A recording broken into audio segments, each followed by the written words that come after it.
And first up on the show today, we've got B2B software consulting firm Kaar Tech Technologies. They've recently raised about $30 million in a round one led by A91 Partners. And this is incidentally one of the largest SaaS investments since the beginning of the year.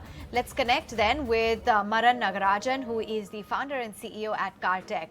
Thanks so much, Maran, for taking time out and joining in. So let's talk a little bit about this fundraise, $30 million.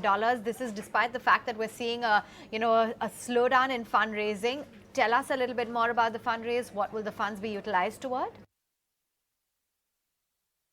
Yes, we recently raised $30 million from A91 Partners, where the Corp was the investment banker for us. See, Kaar Tech is focused on the digital transformation in the SAP S/4HANA space.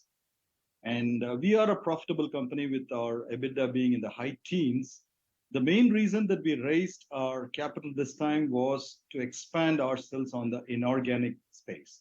So we are looking to do acquisition in the US for this purpose that's the primary reason for this fundraise.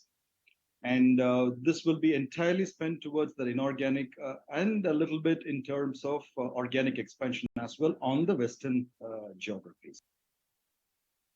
I want to also understand your financials, Maran, because Kaar Tech claims to have doubled their revenues in the last 24 months. Can you elaborate about the targets and what has led to this growth? See, this year in FY23, we doubled our revenue. Yes, we are at around 350 crores is what we closed the FY23, financial year 23, March ending 23. And we expect to reach, at least in FY24 itself, cross 500 crores this year. That is in FY24. And if all goes well, we would like to double in the next 2 years as well. That's our aspiration. If we can double in the next 2 years, that would be a good accomplishment. And we also look forward to reaching, let's say, 1,000 crores or so before we list in FY26. That will be our next aspiration as a company. And if we can cross that kind of a magical number, crossing the 1,000 crores by FY26, that would be our primary aspiration. Sure. And as of now, your operations extend to around 15 global regions. You have business of about 2,500 projects. Can you tell us who your marquee customers are? Aramco, I know, being a case in point. That's correct. So we operate with many of the marquee customers in each of the geographies. See, the sweet spot for Kaar Tech is anywhere from $500 million to $5 billion is the spectrum of customers that we operate with. And we are very good in terms of the digital transformation for this customer. So we engage with our customers on a digital transformation consulting. That would be the first step. And then we advise the customers in terms of how the roadmap should be, what kind of technological interventions is, where are the primary pain areas for the customer, where are the primary aspirations for the customer, and how this digital piece can help them. What are the components that they need to plug in to make sure that their business is absolutely scaled up and moving forward? No, that would be the primary consulting space. And then we engage in terms of putting realizing and bringing that vision of the transformation consulting into action would be the subsequent step. That's what we do. And few of the customers, as I mentioned earlier, are the who's who of the Middle Eastern geography, like Petroleum Development Oman PDO, Aramco, and also many of the Ministry of Finance. And if I look in the UK, it will be customers like First Group, and it will also be in the US, it will be customers like Lennon Powell. There are many customers that we can talk about, even customers like Dole that we engage with. So what are your plans for listing? Is that on the anvil? Yes, as I mentioned, we intend to go public after FY26. That is, we have another 3 years of runway.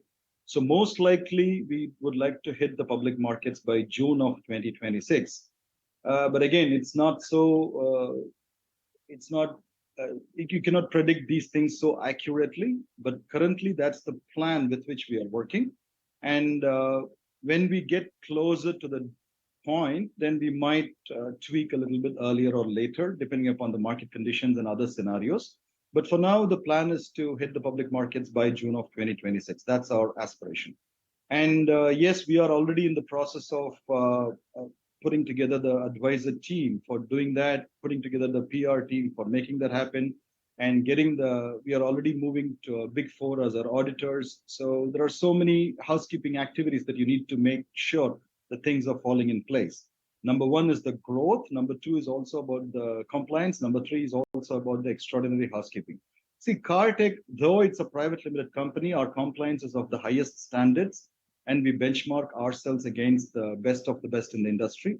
And we are also working on the ESG framework to ensure that our ESG governance and ESG compliance and ESG diversity inclusion aspects are also falling in place. We are also bringing on board consulting players to help us in put together and realize those ESG vision.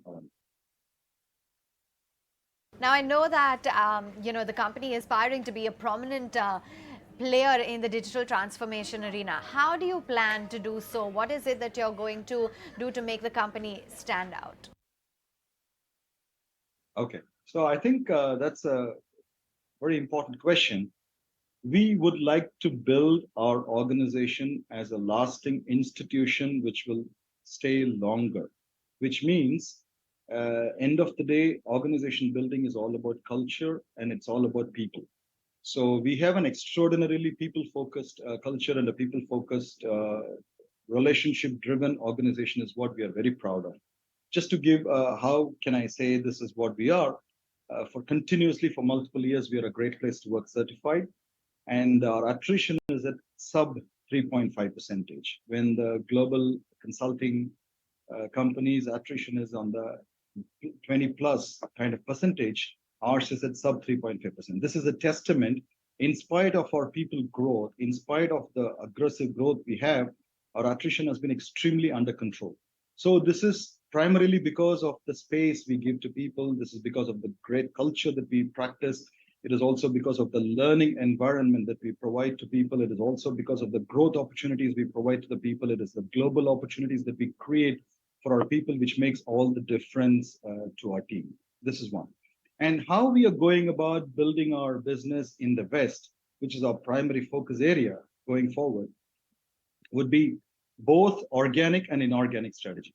If you look at that inorganic strategy, which is we are in the process of acquiring two companies, both of them on the digital space.